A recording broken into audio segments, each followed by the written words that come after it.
más elevado, la conducta más esencial y la responsabilidad suprema de la humanidad es adorar a Dios. El Padre busca verdaderos adoradores, creyentes en el Evangelio, en el Señor Jesucristo. Ellos son los verdaderos adoradores. Entonces, nuestro deber y privilegio y prioridad eternos son la adoración. De hecho, cualquier vistazo que vemos al cielo en el libro de Apocalipsis revelará que todos los que están ahí, tanto santos como ángeles, están glorificando a Dios, dándole honra. La actividad más seria que jamás alguien hará es la adoración. La actividad más seria que cualquier persona llevará a cabo es adorar. Y no solo en el cielo, sino también en la tierra. Cuando te congregas y dices que es con el propósito de adorar a Dios, acabas de pronunciar sobre ti mismo una urgencia y una severidad y una seriedad de la actividad misma en la cual te involucras. Nada es más serio que la adoración. Y me temo que en nuestra cultura la adoración se ha vuelto frívola, superficial, se ha trivializado. Esta es la actividad más seria. Esta es la actividad más seria que cualquier persona jamás realizará, adorar a Dios. Somos llamados a adorar en espíritu, esto significa con nuestras emociones y con nuestras facultades humanas. Pero también debemos adorar en verdad, y esto es conforme a las Escrituras reveladas. Debemos adorar con todo nuestro corazón, alma, mente y fuerzas. Debemos adorar en amor porque debemos amar a Dios con todo nuestro corazón, alma, mente y fuerzas. El ser entero, todo lo que somos, debe estar inmerso en adoración amorosa de Dios conforme a su verdad revelada. Y Dios estableció la adoración en Israel ahí en el libro de Levítico. Los primeros líderes de adoración que vinieron delante de Dios representando al pueblo eran sacerdotes. Y realmente comenzó de manera oficial con Aarón en la economía de Israel. Y él va a ser la cabeza de una familia sacerdotal y van a tener la responsabilidad de ser los líderes de adoración para el pueblo de Dios. En el capítulo 9 de Levítico, Aarón ofrece un sacrificio para el pueblo de Dios de acuerdo con la prescripción de Dios. A Aarón se le dijo que Dios respondería positivamente cuando él ofreciera un sacrificio de acuerdo con el mandato que Dios había dado. En el capítulo 9 de Levítico y versículo 6, Moisés dijo, esto es lo que mandó Jehová. Hacedlo, y la gloria de Jehová se os aparecerá. Y dijo Moisés a Aarón, acércate al altar y haz tu expiación y tu holocausto, y haz la reconciliación por ti y por el pueblo, haz también la ofrenda del pueblo, y haz la reconciliación por ellos, como ha mandado Jehová. Dios había dado un mandato, y Aarón debía seguir ese mandato y realizar esa ofrenda, presentar esa ofrenda. Y si él lo hacía conforme al plan que Dios había revelado, la gloria del Señor aparecería como respuesta. Si pasas ahí al versículo 22 de ese mismo capítulo, nos dice, después alzó Aarón sus manos hacia el pueblo y lo bendijo, y después de hacer la expiación, el holocausto y el sacrificio de paz, descendió. Y entraron Moisés y Aarón en el tabernáculo de reunión, y salieron y bendijeron al pueblo, y la gloria de Jehová se apareció a todo el pueblo. Y salió fuego de delante de Jehová, y consumió el holocausto con las grosuras sobre el altar. Y viéndolo todo el pueblo, alabaron y se postraron sobre sus rostros. Aarón hizo lo que se le dijo, y lo que Dios prometió sucedió. Si él hacía lo que Dios le dijo que hiciera en la ofrenda del sacrificio, la gloria de Dios aparecería. Hizo eso la gloria del Señor, versículo 23, apareció a todo el pueblo, y después Dios envió fuego para consumir el sacrificio, porque Dios quedó agradado con ese sacrificio. Eso nos lleva al capítulo 10. Nadab y Abiú, hijos de Aarón, tomaron cada uno su incensario, y pusieron en ellos fuego, sobre el cual pusieron incienso, y ofrecieron delante de Jehová fuego extraño, que él nunca les mandó. Y salió fuego de delante de Jehová y los quemó, y murieron delante de Jehová. Entonces dijo Moisés a Aarón, esto es lo que habló Jehová, diciendo, en los que a mí se acercan me santificaré, y en presencia de todo el pueblo seré glorificado. Y Aarón cayó. Él acababa de ver a sus 2 hijos incinerados. Y llamó Moisés a Misael y a Elzafán, hijos de Uziel, tío de Aarón, y les dijo: acercaos y sacad a vuestros hermanos de delante del santuario, fuera del campamento. Y aquí los vemos, versículo 5. Y ellos se acercaron y los sacaron con sus túnicas fuera del campamento, como dijo Moisés. Entonces Moisés dijo a Aarón y a Eleazar y Tamar sus hijos: no descubráis vuestras cabezas, ni rasguéis vuestros vestidos en señal de duelo, para que no muráis, ni se levante la ira sobre toda la congregación, pero vuestros hermanos, toda la casa de Israel, sí lamentarán por el incendio que Jehová ha hecho. Ni saldréis de la puerta del tabernáculo de reunión, porque moriréis, por cuanto el aceite de la unción de Jehová está sobre vosotros. Y ellos hicieron conforme al dicho de Moisés. Y Jehová habló a Aarón diciendo: tú y tus hijos contigo no beberéis vino ni sidra cuando entréis en el tabernáculo de reunión, para que no muráis. Estatuto perpetuo será para vuestras generaciones, para poder discernir entre lo santo y lo profano, y entre lo inmundo y lo limpio, y para enseñar a los hijos de Israel todos los estatutos que Jehová les ha dicho por medio de Moisés. Aarón fue obediente y Dios consumió el sacrificio. Sus 2 hijos fueron desobedientes y Dios los consumió a ellos. No quiero entrar a todos los detalles de esto. Es suficiente decir que cuando tú vienes delante del Señor, más vale que honres al Señor. Más vale que vengas de una manera que es coherente con su voluntad y revelación. Esto es lo que significa adorar en verdad. Ahora, los hijos de Aarón eran hombres muy honrados, muy respetados. Eran sacerdotes del Dios verdadero. El mayor era prácticamente el que estaba en línea para asumir la responsabilidad de sumo sacerdote. Era el siguiente: Moisés era su tío. Sus nombres aparecen encabezando la lista de los nobles de Israel en Éxodo 24. Eran hombres muy respetados. Fuera de Abraham y Moisés, son los únicos que se nombran en las Escrituras por primera vez que las Escrituras se refieren a los líderes de Israel. Ellos, realmente, fuera de Aarón y Moisés, eran los únicos nombrados. Estos 2 hijos fueron los primeros en la lista de líderes de Israel que fueron nombrados. Y esto lo vemos en Números, y ese realmente era el Sanedrín, los primeros 70 ancianos. No eran siniestros, no eran malos, no eran usurpadores, eran hombres honrados. Con los 70 se les dio el privilegio de subir a Sinaí, en parte, para ver a distancia cómo Dios le hablaba a Moisés. Este fue un gran privilegio porque al pueblo no se le permitió acercarse al monte. Inclusive a los animales no se les permitió acercarse al monte, de acuerdo con Éxodo capítulo 19. Todos tenían que quedarse muy, muy lejos. La gente lejos en el desierto, viendo el fuego y viendo el humo en el monte, mientras Nadab y Abiú se les invitó que subieran. Y de acuerdo con Éxodo 24, vieron a Dios y comieron y bebieron. Fueron hombres privilegiados, cercanos a Dios más que cualquier otra persona. Solo Moisés habría sido considerado más cercano a Dios. Parecían tan seguros, tan seguros. Y después sucedió, versículo 2, y salió fuego de delante de Jehová y los quemó, y murieron delante de Jehová. Entonces dijo Moisés a Aarón: esto es lo que habló Jehová diciendo. Esto es algo serio. Versículo 2, ellos ofrecieron fuego extraño que nunca les mandó. Y no sabemos en particular qué es el fuego extraño. Creo que la mejor suposición es que es fuego de otra fuente que no era el altar de bronce requerido que Dios mismo del cielo había encendido. Ellos debían tomar ese fuego del altar de bronce, el cual Dios personalmente había encendido de una manera sobrenatural. Obviamente trajeron fuego de algún otro lugar, alguna otra fuente. Podría parecer como algo no importante, algo insignificante.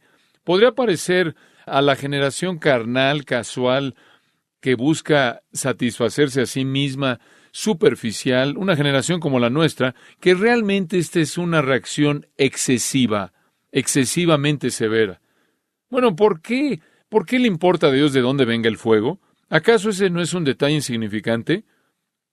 No obstante, podría haber habido algo más que eso. No fue un detalle insignificante para Dios y podría haber habido algo más atrás en esto. El hecho que allí en el versículo 9 se le instruye a Aarón que no beba vino ni sidra cuando entréis en el tabernáculo de reunión para que no muráis. Entonces esto puede indicar que de hecho estaban en estado de ebriedad, estaban borrachos, no estaban en control de sus pensamientos, y esto llevó a su menosprecio blasfemo hacia la prescripción que Dios había ordenado. El mismo fuego que que encendió el sacrificio en el Nuevo 24, los consumió como antorcha en el capítulo 10. Esto es algo sobrio y esto es algo aterrador. Esto nos recuerda a Dios matando a Ananías y a Zafira en frente de la congregación en Hechos 5 porque mintieron al Espíritu Santo acerca de cuánto dinero tenían cuando vendieron su propiedad. Y esto también le podría parecer a una cultura casual, a una cultura carnal, como una reacción excesiva. Pero permítanme decirles de una manera simple algo. Los crímenes más serios en contra de Dios ocurren en la adoración corrupta. Las señales más serias, los crímenes más serios más bien, en contra de Dios, ocurren en la adoración corrupta. Pasen conmigo, si son tan amables, por un minuto, de regreso al capítulo 32 de Éxodo. Éxodo capítulo 32. Tengo tantas cosas que decir que vamos a acelerar aquí el paso y resumir. Pero yo sé que recuerdan la historia de Éxodo capítulo 32 porque es la historia del becerro de oro. Versículo 4 de ese capítulo, este es Aarón que ha guiado esto, él prácticamente los tomó de las manos de ellos y le dio forma con buril e hizo de ello un becerro de fundición. Entonces dijeron, Israel, estos son tus dioses que te sacaron de la tierra de Egipto. El becerro de oro era una representación falsa del Dios verdadero. Y el pueblo, como nos dice en el versículo 6, al día siguiente madrugaron y ofrecieron holocaustos y presentaron ofrendas de paz. Y se sentó el pueblo a comer y a beber y se levantó a regocijarse. Estaban adorando al Dios verdadero en una forma falsa, transformando la gloria de Dios en una representación falsa, una imagen falsa. Y ustedes saben cómo siguió la historia. Fue un desastre para ellos. Hubo prácticamente una matanza masiva. La gente murió ahí en el momento. Se levantó hermano contra hermano con una espada y prácticamente destazaron a su propia familia, llevando prácticamente a la práctica, cumpliendo el mandato de Dios de castigar a los adoradores que habían corrompido la adoración. Y quiero repetir eso de nuevo. Los crímenes más serios jamás cometidos en contra de Dios son cometidos en la adoración corrupta. Y eso nos lleva al punto en donde necesitamos decir que el movimiento carismático continuamente deshonra a Dios en sus formas falsas de adoración. Deshonra al Padre, deshonra al Hijo, pero de manera más específica, deshonra al Espíritu Santo, con ideas irreverentes, acciones irreverentes, creencias falsas, declaraciones falsas, promesas falsas, conductas carnales. Todas estas cosas son atribuidas al Espíritu Santo, pero son una deshonra a aquel con el cual se están identificando.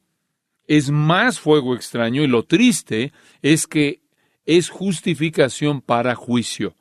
Es justificación para juicio. Cuando estaba hablando de esto hace algunos meses atrás a nuestra iglesia, dije que era algo severo.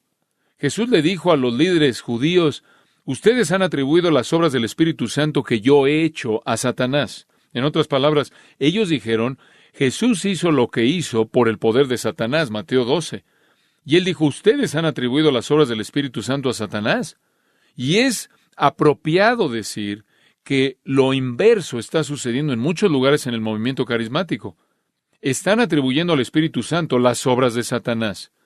Una vez habían atribuido a Satanás las obras del Espíritu Santo y ahora ha sido invertido. Dios el Padre, Dios el Hijo, Dios el Espíritu Santo, el Dios Trino no es alguien con quien debes jugar. Es peligroso para todos los que ofrecen fuego extraño. Es peligroso para todos los que ofrecen adoración corrupta. Es peligroso declarar cosas que el Espíritu Santo no ha hecho, no ha dicho, cosas en las que no participa y decir que son obras del Espíritu Santo. Esto no es algo insignificante, sino que es una deshonra radical, seria, al tratar al Espíritu Santo de esta manera y aparentemente la gente no lo ve. El otro día estaba viendo algo de la conducta que se lleva a cabo entre hindús, que son parte de lo que es llamado la secta Kundalini. La secta Kundalini, el grupo Kundalini, tienen ciertos movimientos corporales que parecen quizás ser mejor explicados por posesión demoníaca.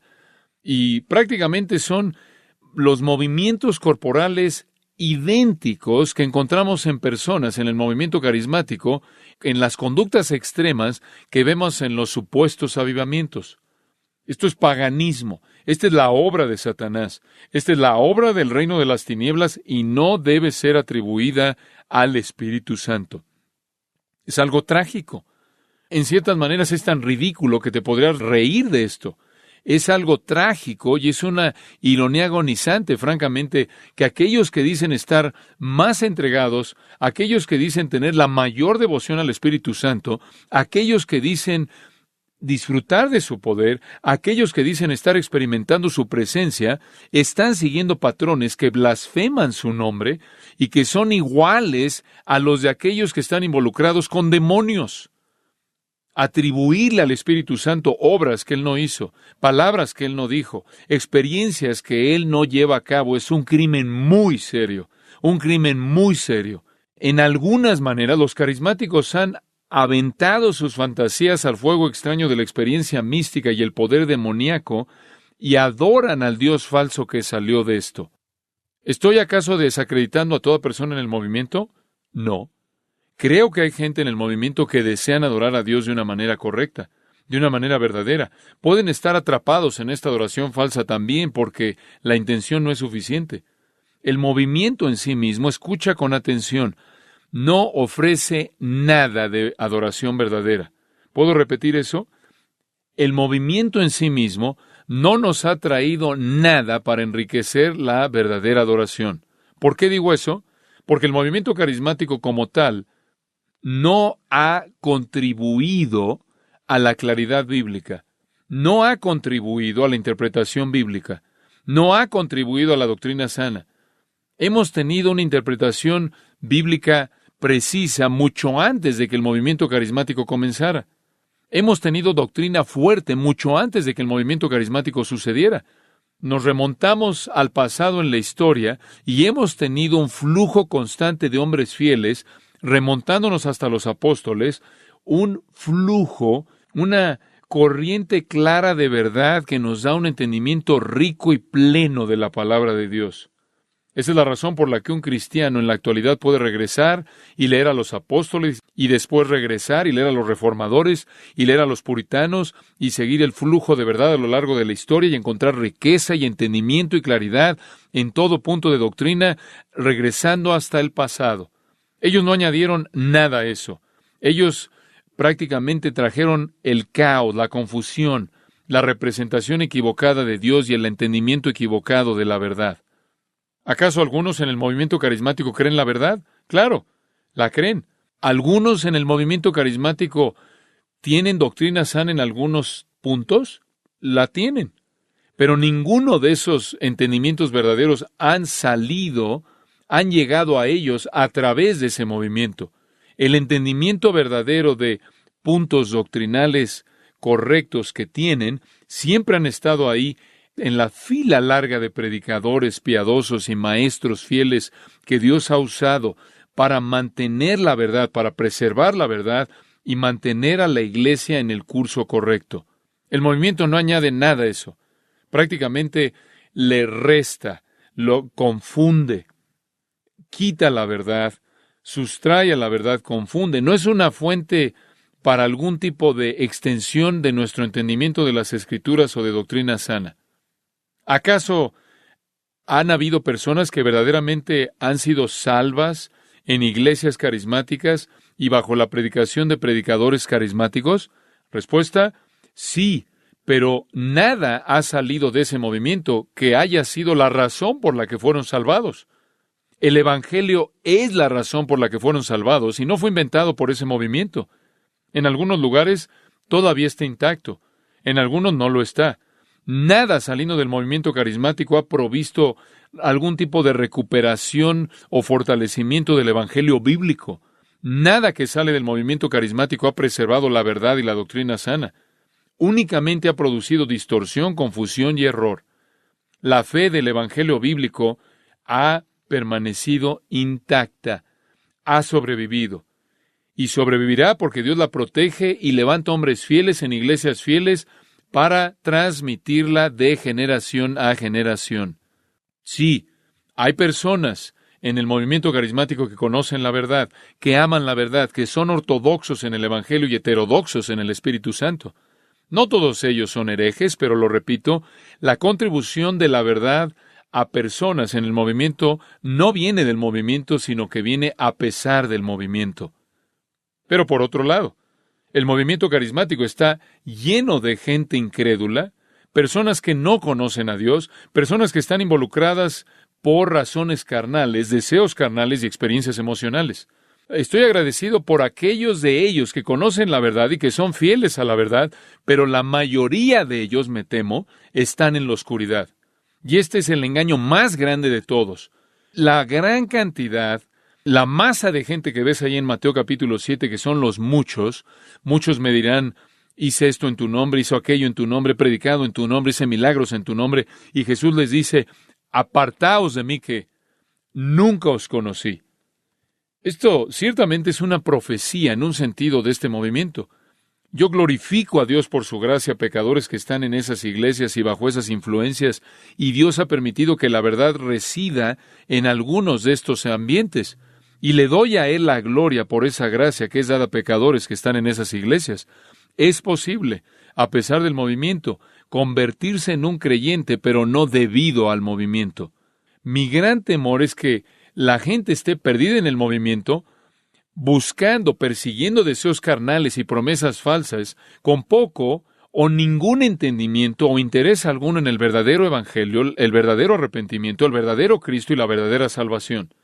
Ningún movimiento, supuestamente basado en un evangelio ortodoxo, ha hecho más daño a la iglesia que este movimiento, y como lo dije, solo tienes 14 millones de mormones. El daño que 500 millones de personas pueden hacer a un entendimiento ortodoxo de las Escrituras y la verdad divina es monumental, y me temo que su éxito no viene de su conexión a la verdad. Su éxito viene de su conexión con el reino de las tinieblas.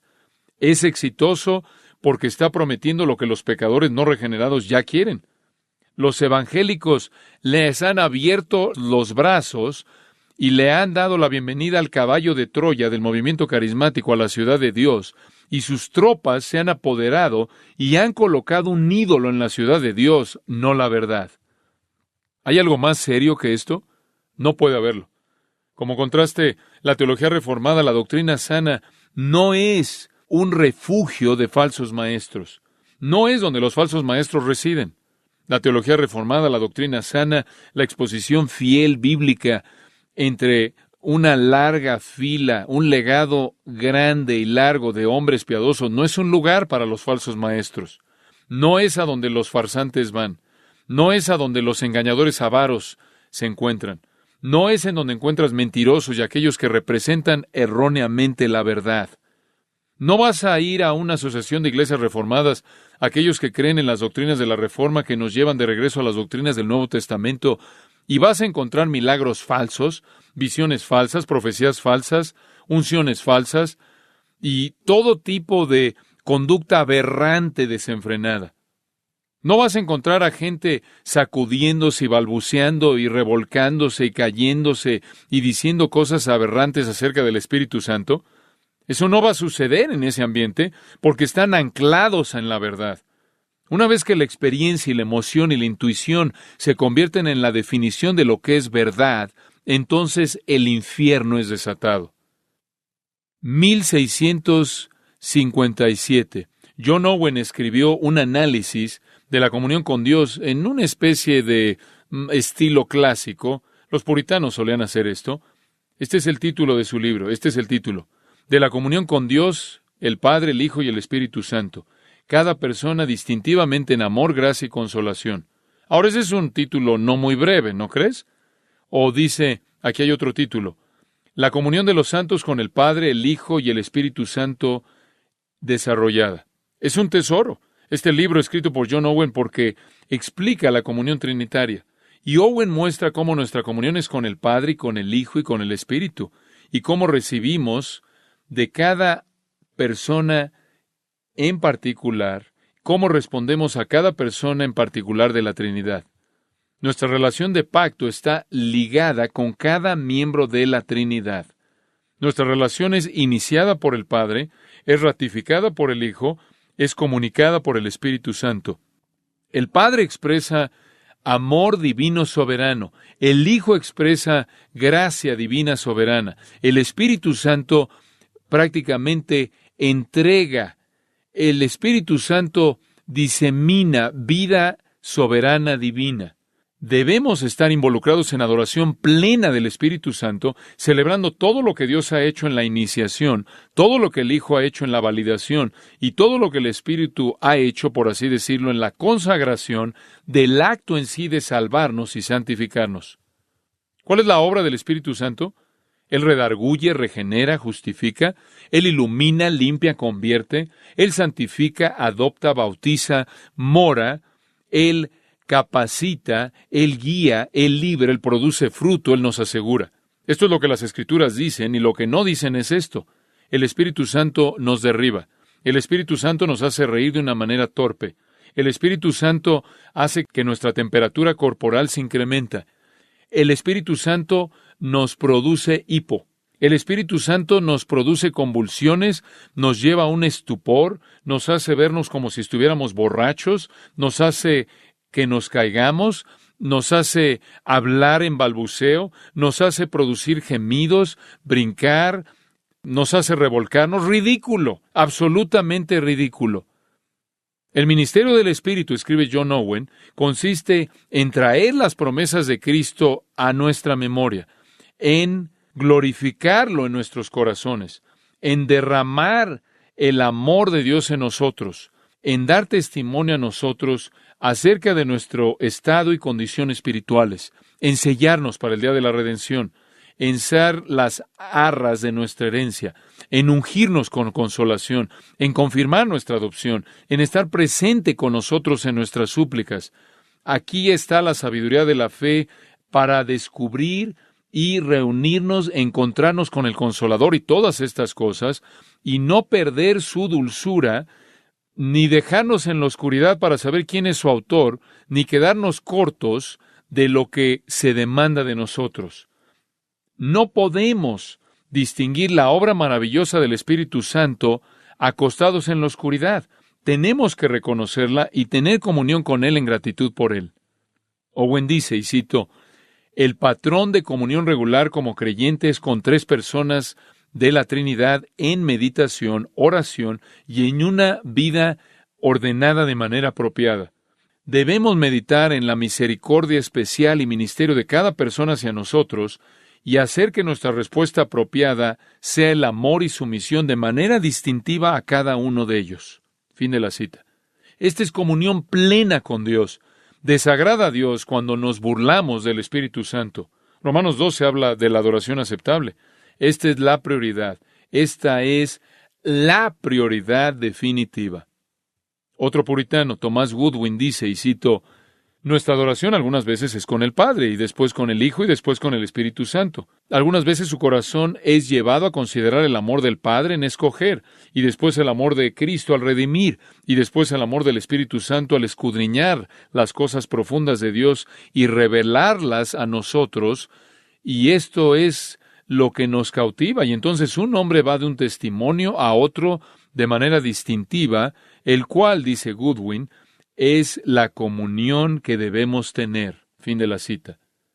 Él continúa y dice, y cito, nunca debemos estar satisfechos hasta que las tres personas estén al mismo nivel en nosotros y estemos sentados, por así decirlo, en medio de ellas, mientras que las tres manifiestan su amor a nosotros.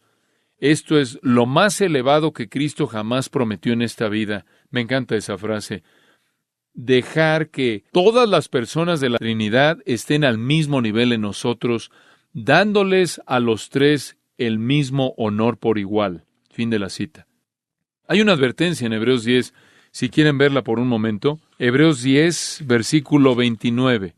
¿Cuánto mayor castigo pensáis que merecerá el que pisoteare al Hijo de Dios y tuviere por inmunda la sangre del pacto en la cual fue santificado e hiciere afrenta al Espíritu de gracia?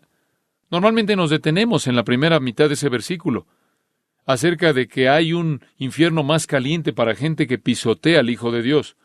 Hay un infierno más caliente para gente que pisotea al Hijo de Dios. No nos gusta cuando la gente pisotea al Hijo de Dios.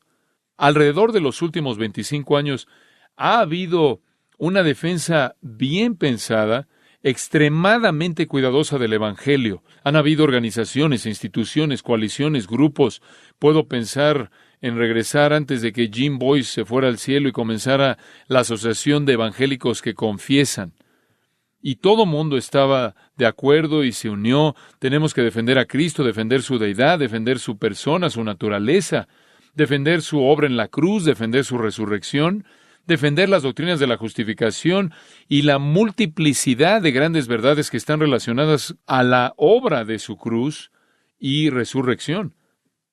Han habido muchas personas y han habido muchos que han continuado y continuado y continuado y quizás se han excedido y ahora llegamos al punto que todo debe apuntar a la cruz y todo debe ver a la cruz y todo debe contemplar la cruz. Hemos defendido a Cristo con un compromiso incansable cuando Él ha sido atacado.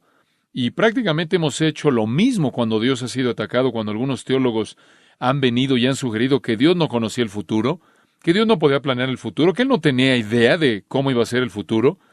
Fue llamado teología de apertura. Y mucha gente se unió a esto, y muchos eruditos y escritores y predicadores comenzaron a reunirse y a fortalecer a la comunidad de los evangélicos para responder a este ataque en contra de Dios el Padre. Pero en este versículo necesitas recordar que hay un castigo más severo para uno que ha insultado al Espíritu de gracia, a uno que ha hecho afrenta al Espíritu de gracia. Afrenta, esto es insultado. El verbo enubrizo en el griego, la forma del nombre, hubristes, de la cual obtenemos palabras en otros idiomas, que quieren decir audacia, insolencia, un insulto violento, un insulto abierto. Este es el ruaj de Yahweh. Este es el aliento del Todopoderoso. Este es Dios, el Espíritu Santo. Mientras que todos estaremos de acuerdo con que el infierno va a estar más caliente para gente que pisotea al Hijo de Dios, lo cual significa que conocen la verdad de su vida y muerte y provisión y la pisotean. Pero la misma advertencia es dada a personas que son audaces e insolentes e insultan de manera violenta al Espíritu de gracia. Y el siguiente versículo dice ahí en Hebreos, horrenda cosa es caer en manos del Dios vivo. Dice el siguiente versículo, versículo 30, pues conocemos al que dijo, mía es la venganza, yo daré el pago, dice el Señor, y otra vez el Señor juzgará a su pueblo. Horrenda cosa es caer en manos del Dios vivo. La gente debe estar aterrada por insultar al Espíritu Santo, aterrada. El Nuevo Testamento nos revela que el Ruaj de Yahweh, el aliento de Dios, el Espíritu Santo, crea vida y transforma vida y purifica, conforta y conforma pecadores a Cristo, y equipa y capacita y sella y asegura, ilumina. Estas son cosas por las que Él debe ser honrado y amado. Aquí hay una cita, y cito, el engaño satánico más grande que jamás se le ha ofrecido a alguien es la doctrina falsa de una vez salvo, siempre salvo. Fin de la cita. ¿Quién es el que nos asegura para siempre? ¿Quién es el que nos sella para siempre? ¿Quién es las arras de nuestra herencia? El Espíritu Santo. La obra del Espíritu Santo consiste en asegurarnos para siempre. Aquí hay una cita de un líder carismático, y cito, el engaño satánico más grande que jamás se ha ofrecido es la doctrina falsa de una vez salvo, siempre salvo. Fin de la cita. Acabas de acusar al Espíritu Santo diciendo que la obra del Espíritu Santo es la obra de Satanás, porque la obra del Espíritu Santo que intercede por nosotros con gemidos indecibles, toda persona que es llamada es justificada y toda persona que es justificada es ¿qué? Glorificada, Romanos 8. Esto es insultar al Espíritu Santo. Esto es algo peligroso, peligroso. Benny Hinn dice esto, y cito, no, nunca quiero ir con el Señor y decir, si es tu voluntad. Nunca digas eso. El Espíritu Santo actúa dependiendo de mis palabras. Él no se va a mover hasta que yo lo digo. Fin de la cita. ¿En serio? En 2 citas, acabas de ver al Espíritu Santo acusado de actividad demoníaca y su soberanía siendo cuestionada. Benny es el soberano, el Espíritu Santo no. Y esto, por cierto, viene de un falso maestro que dice que tiene la unción de Dios. Por cierto, esta es una fantasía manufacturada.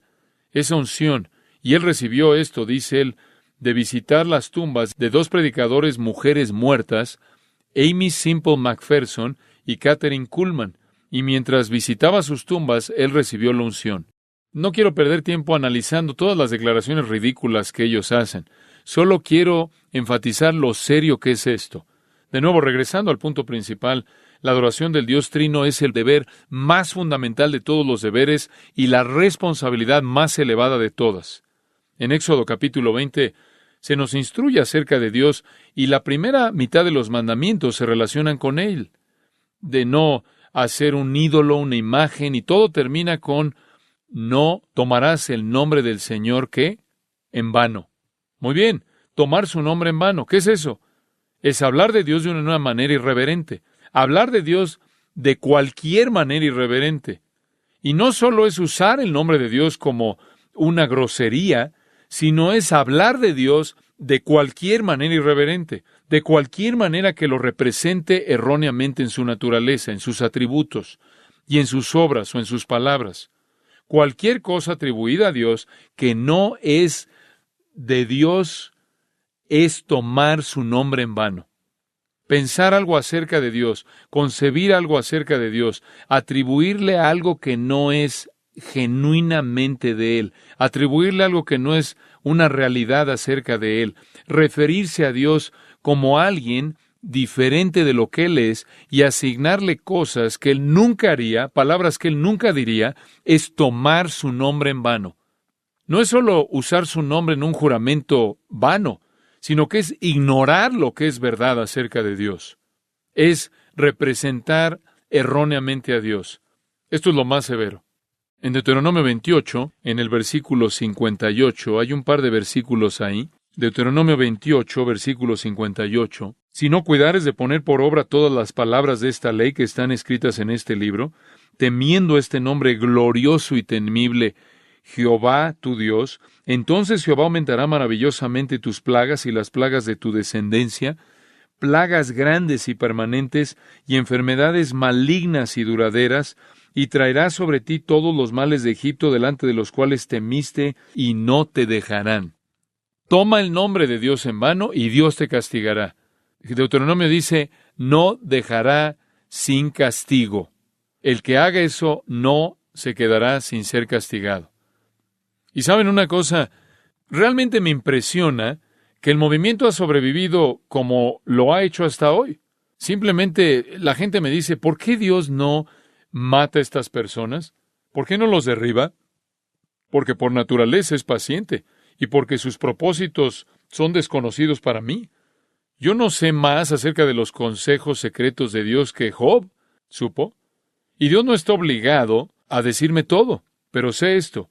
El crecimiento de el movimiento carismático falso no va a detener la mano de juicio de Dios en el tiempo de Dios.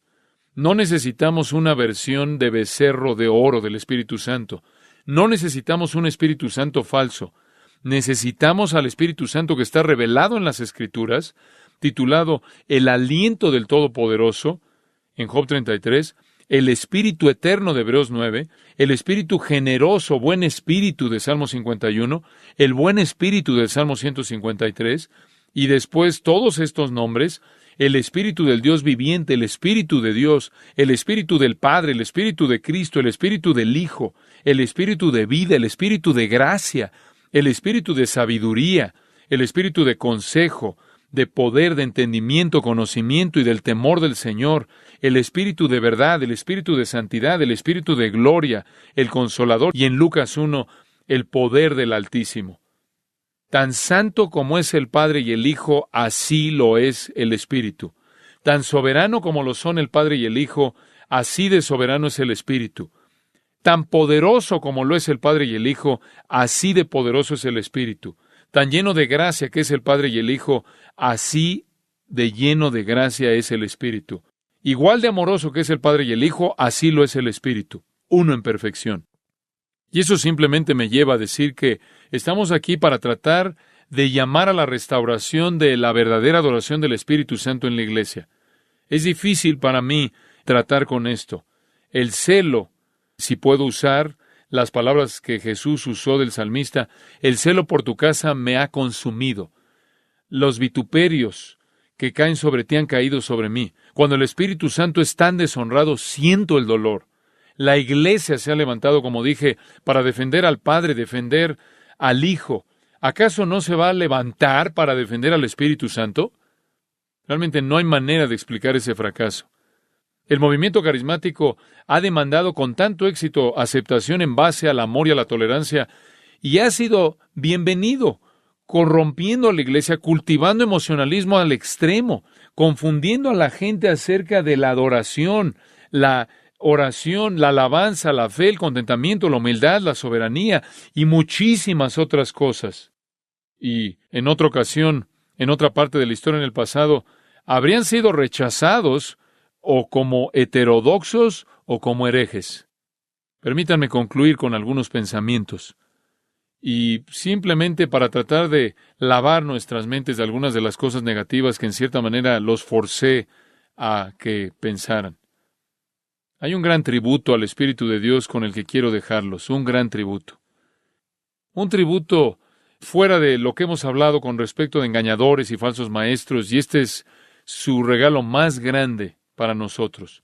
Y para ello, quiero que pasen a Romanos capítulo 8. Romanos capítulo 8.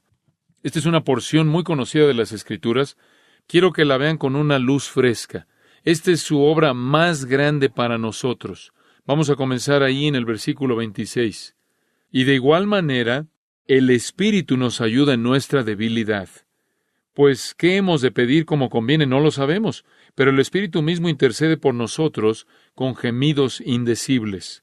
Mas el que escudriña los corazones sabe cuál es la intención del Espíritu, porque conforme a la voluntad de Dios intercede por los santos. Claro que eso se está refiriendo al Espíritu Santo. Y sabemos que a los que aman a Dios, todas las cosas les ayudan a bien. Esto es, a los que conforme a sus propósitos son llamados. Porque a los que antes conoció, también los predestinó para que fuesen hechos conformes a la imagen de su Hijo, para que Él sea el primogénito entre muchos hermanos. Y a los que predestinó, a estos también llamó. Y a los que llamó, a estos también justificó. Y a los que justificó, a estos también glorificó. Romanos 8 es el capítulo del Espíritu Santo. Todo acerca del Espíritu Santo y su ministerio. Y llega al versículo 26 y el Espíritu Santo nos ayuda en nuestra debilidad. Y lo hace en primer lugar al interceder por nosotros. Él es un intercesor así como Cristo es un intercesor por nosotros. Y Él siempre intercede de acuerdo con la voluntad de Dios porque Él conoce la voluntad de Dios. Como resultado de la obra intercesora del Espíritu Santo, todo obra para bien. Todo obra para bien. Para nuestro bien eterno como creyentes. No solo porque Dios lo dice, sino porque el Espíritu Santo se asegura de que suceda. Muy bien. El Espíritu Santo es el que está haciendo que todo obre para nuestro bien. Todo, absolutamente todo. Pero hay otro elemento de esto. ¿Cuál es la esencia de esta bondad? ¿A qué te refieres con que todas las cosas nos ayudan a bien? ¿Cuál es el bien? Versículo 29, aquí está. Aquí está el bien. Porque a los que antes conoció, también los predestinó para que fuesen hechos conformes a la imagen de su Hijo. Ahora, aquí está la obra definitiva del Espíritu Santo, conformarnos a Cristo. Muy bien, el Espíritu Santo lleva a cabo su obra en nosotros de tal manera que todo opere para llegar a una meta definitiva, para llegar a un bien definitivo, y ese bien definitivo es conformidad a la imagen del Hijo de Dios. Y entonces Él se convierte en el preeminente entre muchos que comparten su semejanza. Entonces, ¿qué es lo que el Espíritu Santo quiere hacer en tu vida? Dicho de una manera simple, conformarte ¿a quién? A Cristo, hacerte como Cristo, conformarte a la icón, la imagen de Cristo. Él lleva a cabo sobre nosotros para hacernos como Jesucristo. Eso es de lo que Pablo habla en Filipenses cuando él dijo, prosigo a la meta. Y dices, bueno, ¿cuál es la meta? La meta es el premio del supremo llamamiento. ¿Cuál es el premio cuando seamos llamados al cielo? Seremos como Cristo. Entonces, aquello en lo que nos convertiremos cuando seamos glorificados es la meta, inclusive ahora en nuestra santificación. Aquello en lo que nos convertiremos, si hemos sido predestinados y llamados y justificados, seremos glorificados, y cuando seamos glorificados, seremos hechos como Cristo. Primera de Juan 3. Seremos como Él porque le veremos tal como Él es.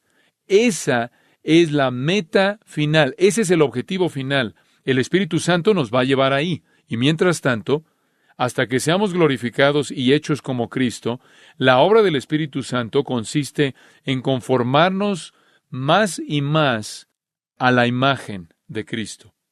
Para entender su obra, entonces, necesitamos ver a Cristo. Necesitamos ver a Cristo porque vamos a ver en Cristo, quien es totalmente hombre y totalmente Dios, un retrato de la obra perfecta del Espíritu Santo.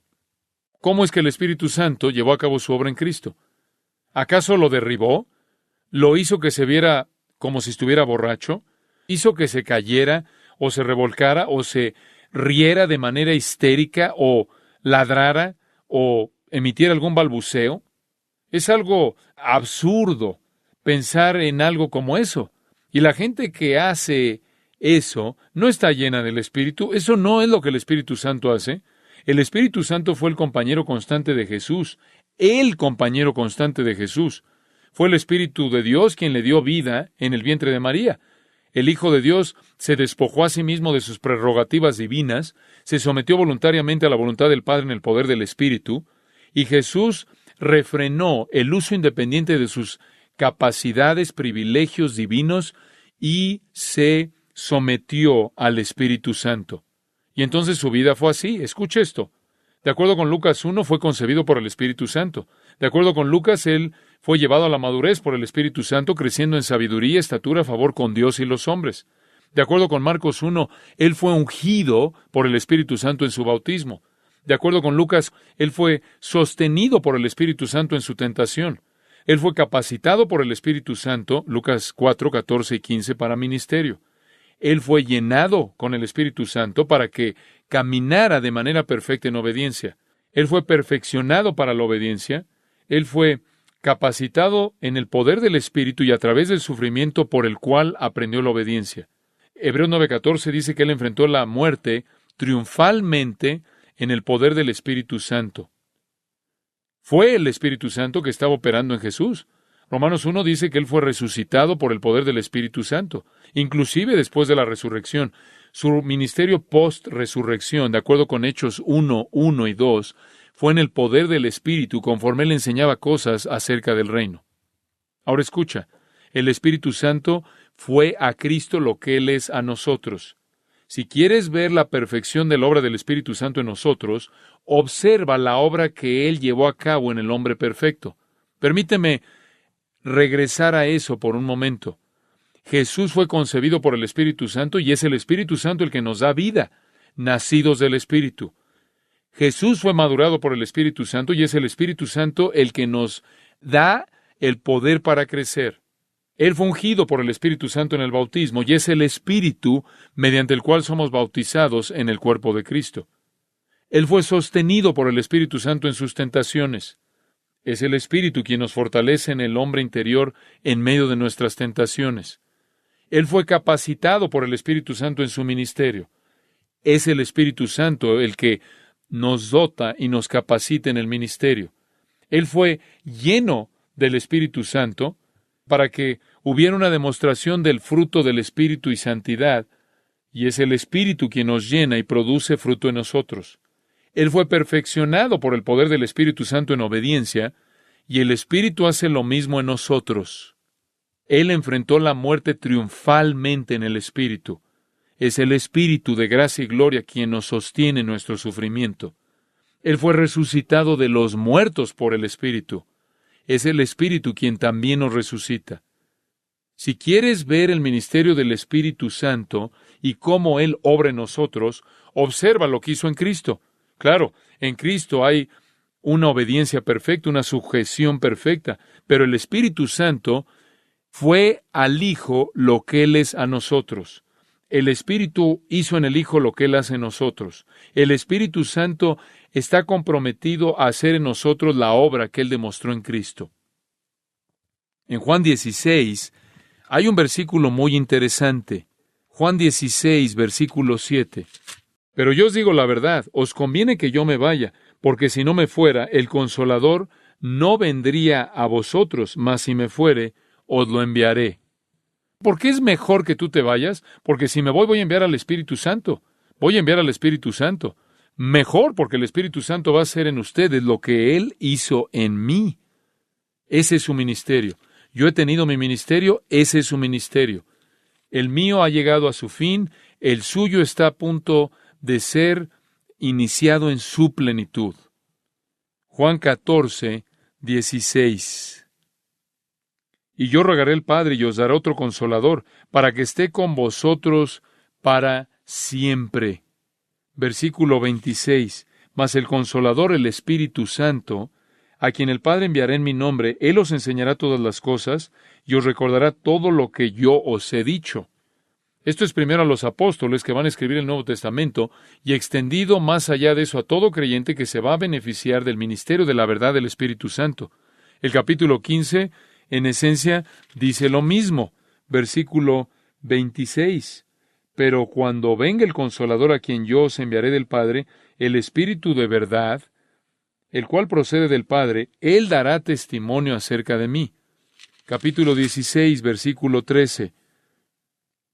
Pero cuando venga el Espíritu de verdad, Él os guiará toda la verdad, porque no hablará por su propia cuenta, sino que hablará todo lo que oyere, y os hará saber las cosas que habrán de venir. Él me glorificará, porque tomará de lo mío, y os lo hará saber. En otras palabras, el ministerio del Espíritu Santo es llevarte a la verdad, descubrir las cosas de Cristo en ti, para que puedas ser conformado a la semejanza a Cristo. Esto es simplemente una realidad asombrosa. El Espíritu Santo hace en nosotros lo que Él hizo en el Hijo, conformarnos a la imagen misma de Cristo. Jesús nos muestra cómo se ve la humanidad perfecta.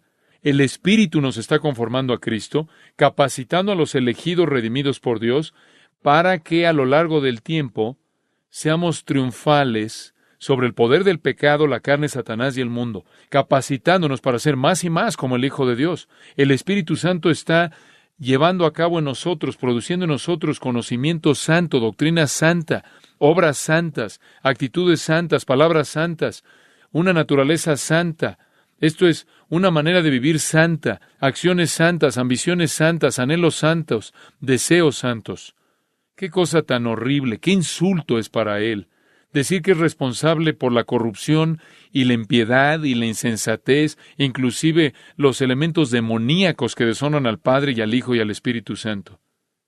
La obra del Espíritu Santo es tomar a portadores corruptos de la imagen de Dios que no pueden glorificar a Dios, en quienes la semejanza divina ha sido tan profundamente distorsionada que todos van a morir eternamente y van a pasar la eternidad en el tormento del infierno sin posibilidad alguna de escape, y tomar a esas personas distorsionadas y llenas de cicatrices y restaurarles a la semejanza a Jesucristo. Comenzaré a creer que la verdad prevalece en el movimiento carismático cuando vea líderes que son las personas más expuestas a sus principios y que se vean más parecidos a Jesucristo.